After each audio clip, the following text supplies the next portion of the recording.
help and blessing, I moved to Israel. I studied here at a yeshiva, which is a Jewish school of advanced learning.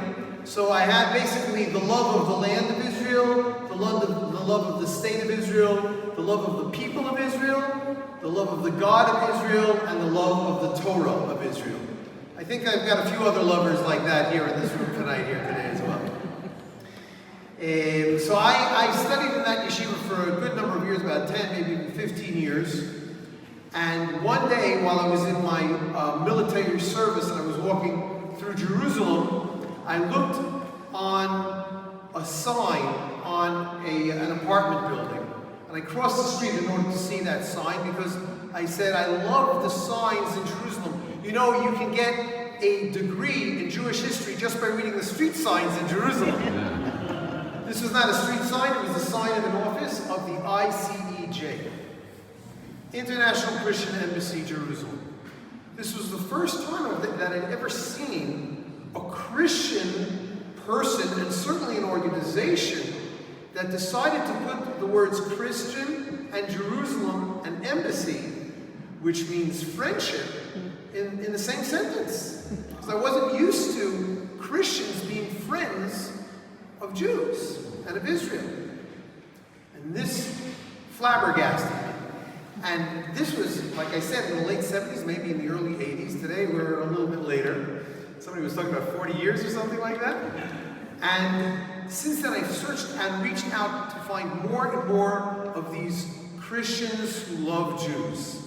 And I was blessed. One of the first friends that I made was Peter Darg. And since that was in the Knesset, you remember.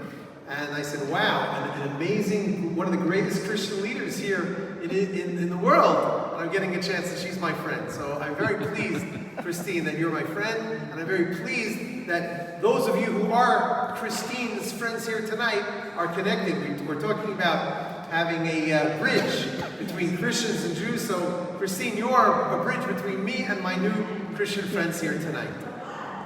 So that is just a little bit of an introduction for the people who have never met me, and a little bit of a review for the people who have heard that story over and over and over and over again here in Christine's talks. Before I get to the main point, which you asked me for, I better make sure that, how long have I been talking so far? Already for about 19 minutes? I wanted to, the last time, you see that you guys come and we meet here, there's like a microphone and a big room and a lot of echoes, but Christine and I usually meet in a smaller place, usually around a table. It's called the Aroma Cafe, not far from here in the Jaffa Gate. The last time we met, I told you about some books that I had published. So, and tonight I have brought some of these books and I wanted to show them to you. And if you'd like, I will be happy to present them to you. So first of all, it's pretty heavy. Let's see. Yeah, so Root Source, the organization, while I figure out how to open this up, it's a platform for pro-Israel Christians and Jews to engage with each other, primarily through studying together the concepts, ideas, and texts that we have in common. We have over 20,000 pro-Israel Christians who are subscribed to our weekly newsletter, about 24 Jewish teachers today, and over 1,000 lessons that have been recorded on our website, root-source.com, if there's anybody here who's never heard that. So first of all, if I spend all my time responding to what I've heard here tonight, I'll never get to what I have to say. But the last thing that we heard tonight was Paula singing "You Raise Me Up." So if anybody goes to my website, Root Source, goes to use that magnifying glass for the search, and you look for "You Raise Me Up," you will see that I translated this song into Hebrew. Wow. No, I got that wrong. Somebody else took that, an Orthodox Israeli Jewish singer took that tune of "You Raise Me Up," turned it into a Orthodox Jewish prayer song.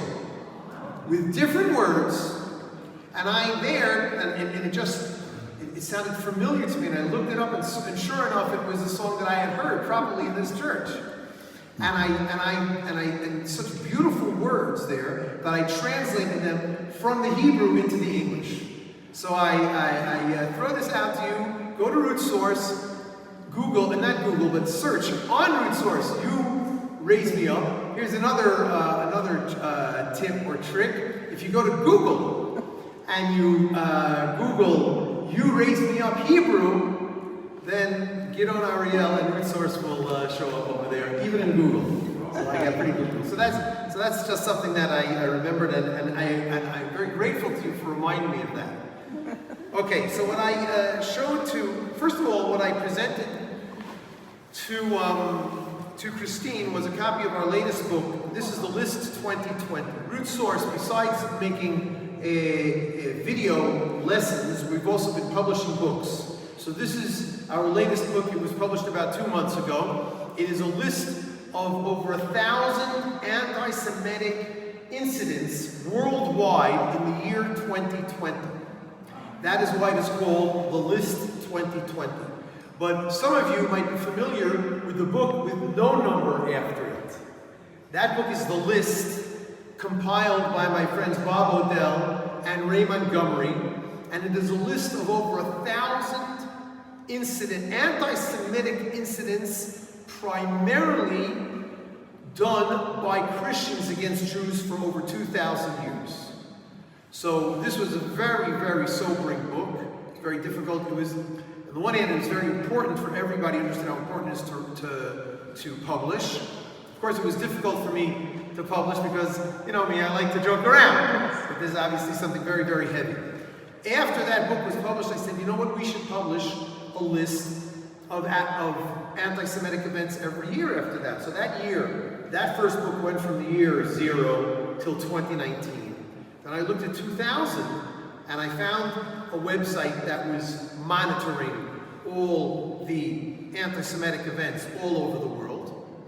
And I saw that our first book, for the first 2,000 years, covered about 1,000 items. This book in 1 year covers about 1,000 items. So if anybody thought that the scourge, the curse of anti-Semitism is over, far from it. Far from it. It's tragic. But the blessing of Christians who are recognizing that it is not up to them to hate Jews, but God forbid, just the opposite, to love Jews. This is a remnant that is now rising up right here from this church, right here from this group over here. This group, another group I was at this morning, at the Vanderhovens, another group, I think they're called the Christian Zionists, something or another. And of course tonight, the International Christian Embassy Jerusalem that I mentioned, another place that I met you at, Christine, they're having their annual Feast of Tabernacles. Little by little, that is exactly how I came to stand before you today. Because Christians didn't wait for somebody like Gidon Ariel to say, I'm interested in Christianity. I'm interested in Jesus. Tell me a little bit more. They said, no, it is up to us to show our love to the Jewish people. And that is the right thing to do.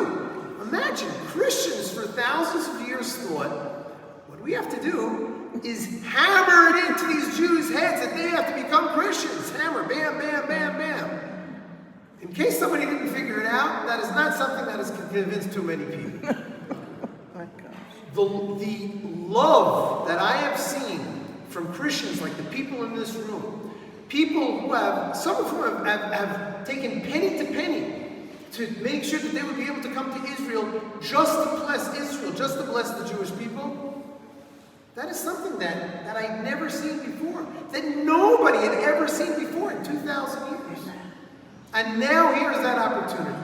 So even though this is an opportunity to publish such a book, it's not too difficult, that's what we've been publishing. But the thing that I wanted to show, again, here's another book that came together with the list. It was 40 Days of Repentance. Of course, we just translated it into Korean, but that's another question.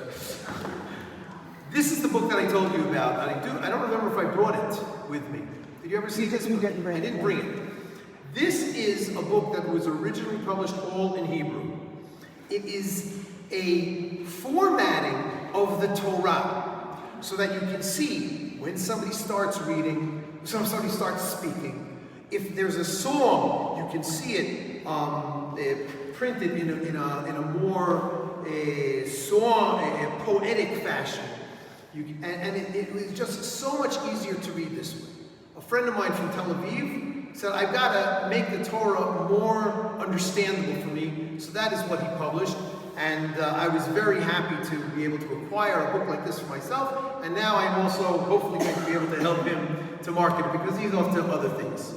He was so used to doing that with the Torah. He said, I'm going to do it with the entire Jewish Bible. Torah, Nevi'im, Ketuvim. Torah, prophets, and writings, the Tanakh. I'm sure you're familiar with that. And he said, this fellow's an English speaker. So he translated the entire Tanakh in English and in Hebrew. This, of course, is just the Hebrew. I didn't bring the English as well, he did that in English. But he's got the entire Tanakh like that. And let me just go down to you. Look at what he's done over here. This is, for example, from the book of Isaiah. It's not just a sentence one after the other, but you can see that he's pointing it down like this. Just incredible, incredible stuff. Next time I'll make sure to bring the English copy of the Torah also. Anyway, so these are just some of the things that we're busy with. We're publishing some books. We're really trying to bring more Christians, and this is where you guys are my friends, to bring more Christians into the circle of friendship between Christians and Jews. Root Source is just one of the platforms that works on. I'm very pleased and blessed to be able to do that. The more important thing, I think, because there are millions and hundreds of millions, billions of Christians.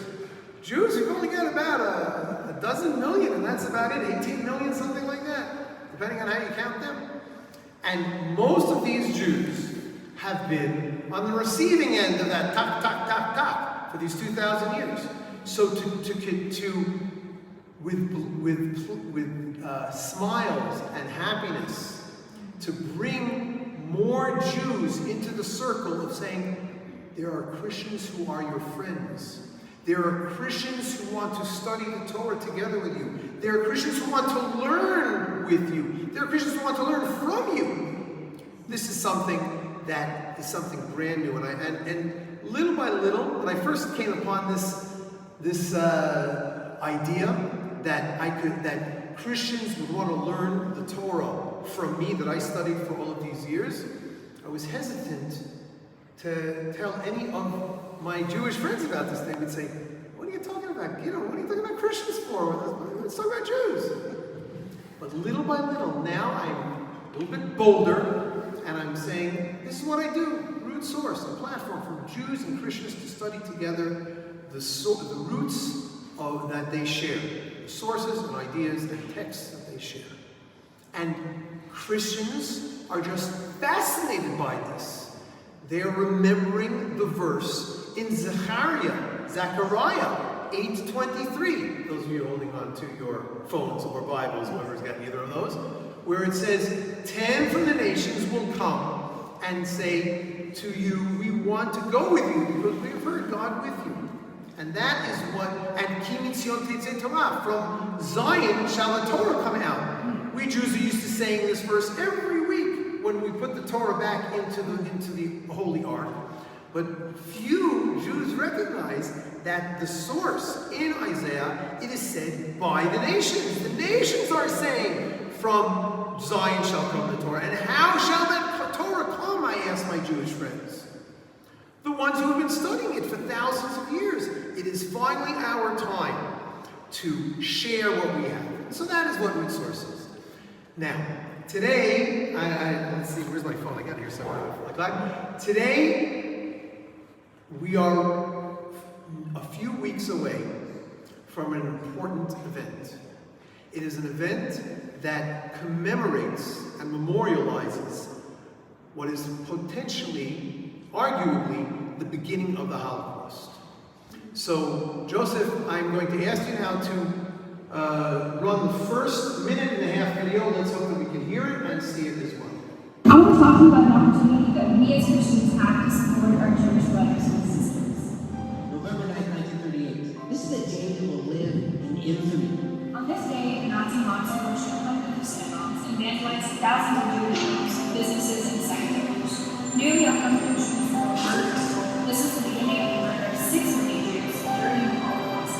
How can we commemorate one of the worst atrocities of today's time? Well, on Wednesday night, November 9, 2022, it'll mark this abhorrent night when the lights of Germany's synagogues went dark in 1938. It's called Kristallnacht, the night of the broken glass.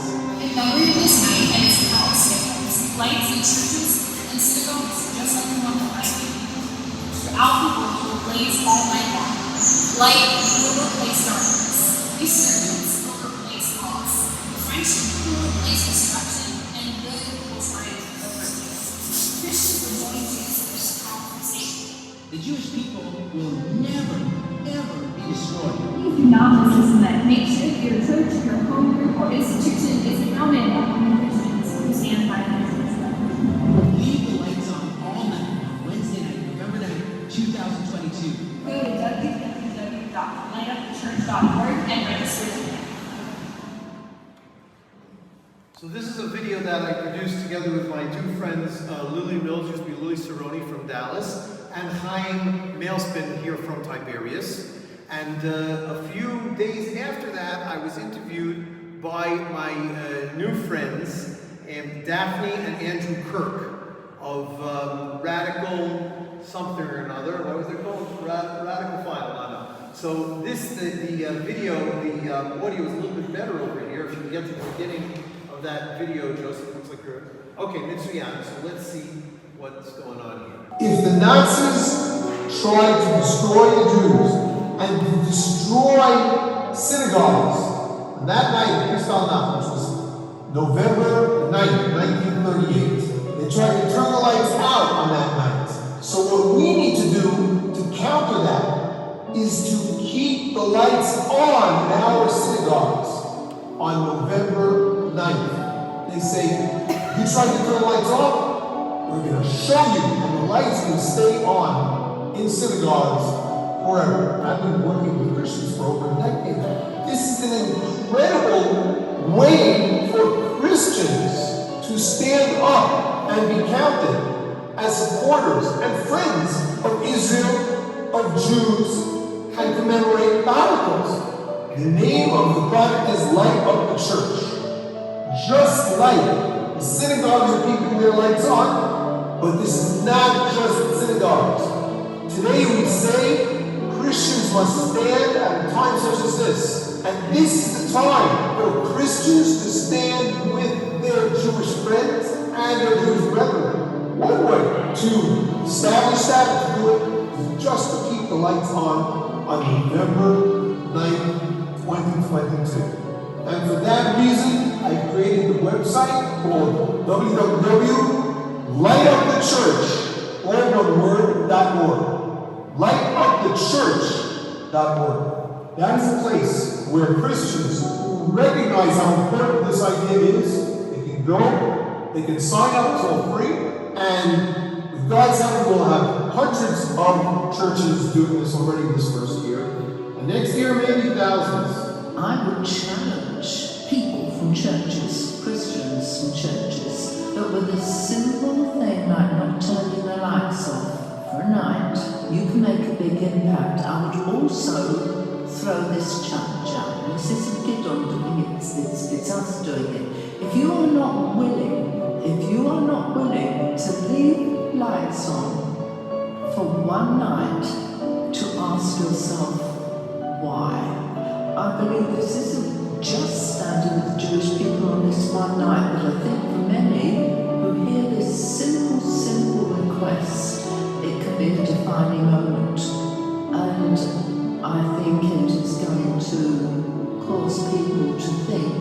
Here is a small action, a first step that you can take, which is being proactive in showing your support and in wanting to stand alongside the Jewish community, alongside your Jewish friends.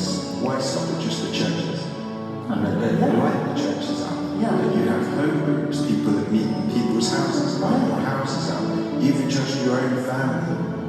Put your home's lights on during that night. Wherever you are, whether it's your church building, structure, or your home, where you live, you can all be a part of this initiative.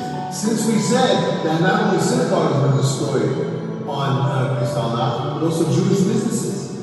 If you are a business owner, then how about you keep your lights on that night as well? Yeah. Stand for your principles.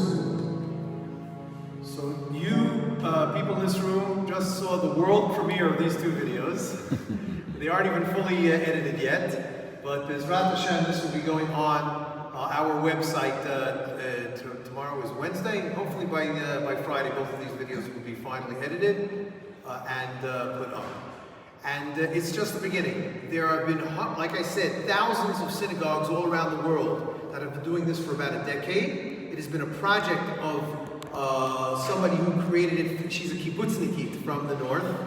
And when I found out about this last year, in 2021, on November 8th, I quickly ran and told the person in charge of my synagogue, "You got to keep the lights on tonight." He said, "Why?" He said, "Crystal, yeah, sounds like a good idea." So I just kept the lights on, no big deal.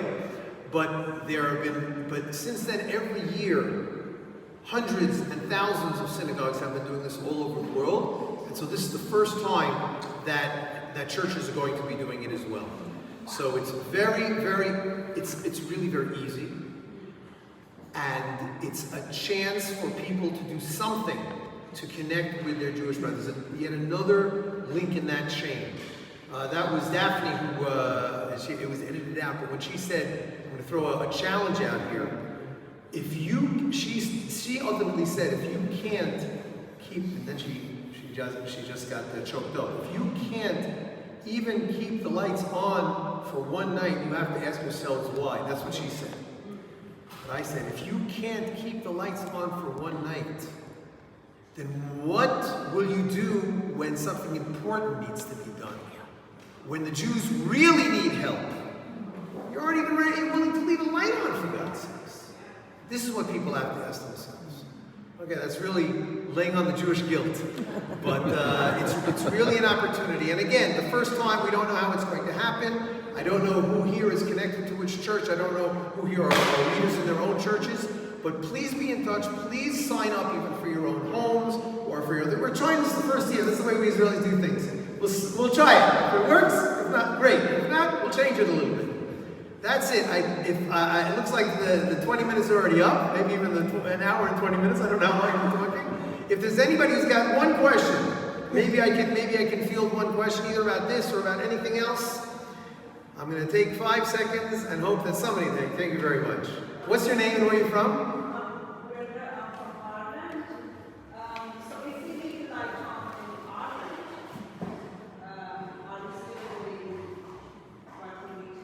Absolutely. We're looking for churches all over the world. We're going to have connections, I think, also in India, in Africa, all over. Listen, as you can hear, I said I was from New York, so that's not too far from Dallas, Texas, and that's where most of my Christian friends are nowadays. Before the Corona, I traveled to Dallas every 90 days for 2 years. Thank God, there's Zoom. I don't have to do Zoom. But all over the world is where we have to do this. Yes, Christine? And how are the churches going to communicate to their communities the reason why the lights are left on? So on our website, besides the sign-up sheet, we also have a top-level menu item called What is Kristallnacht? And over there we talk about it. And hopefully over the next few weeks we'll be able to put more educational information over there that people will be able to do it. Bezrat Hashem, with God's help and with your help. Thank you very, very much. Thank you.